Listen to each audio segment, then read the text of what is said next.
talagang mag-isip ang SB19.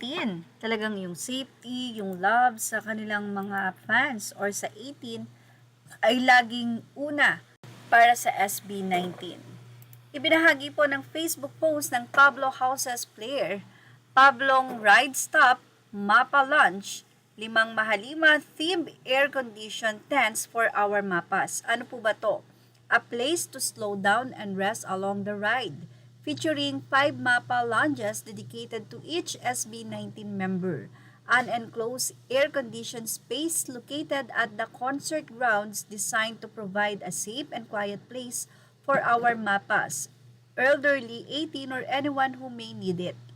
So sa mga 18 na nasa 30, 40, 50, 60, or maybe 70, ayan po, kung sakaling kayo po ay medyo naiinitan na, nangangawit na, at kailangan nyo ng relaxing places, may inihanda po dyan ang SB19.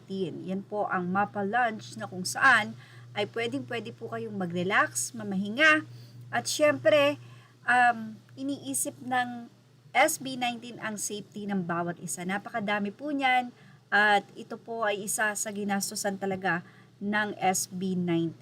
Doon nyo makikita yung heart na meron sila, hindi basta lamang kumita. Talagang ibinuhos nila ang lahat ng pwedeng ilagay para sa kaayusan at sa safety ng bawat isa.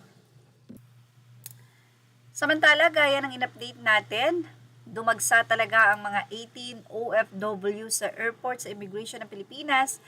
At eto na po, mula sa Ontario, 18, makikita nyo ang talaga namang napakaraming luggage na ito, at ang lahat ng ito ay may balot ng 5 ng SB19. Heading to Manila, CU SB19 from YYZ to Manila, bringing all the love, energy, and Ontario 18 spirit with me. Ready for wakas at simula, this gonna be unforgettable.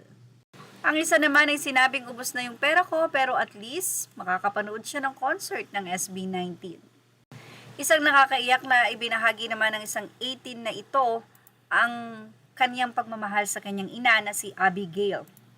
Dito makikita na nakapikit ang kanyang ina at halata na may sinabi siyang surprise, at ibuka nga daw nito ang kamay nito. Well, ano kaya ang ina-expect ni Mami na surprise sa kanya? Maaaring pera or ano paman. Nang ilapag na nga sa palad niya ito at buksan ng mata, ay agad-agad itong natuwa at wala nang mapagsidla ng kasayahan ni Mami. Dahil ito ay isang wakas ticket. At mukhang mas lalo siyang natuwa nung malaman niya na, well, mukhang SVIP or VIP ang ticket na ito, na alam naman natin ang halaga. Talagang medyo mahal, especially sa krisis na meron ngayon sa ating bansa at sa buong mundo. Napaiyak na nga lang si Mami sa regalo sa kanya ng mahal na anak. Images are all credit to the rightful owners. Thank you for watching Showbiz Now.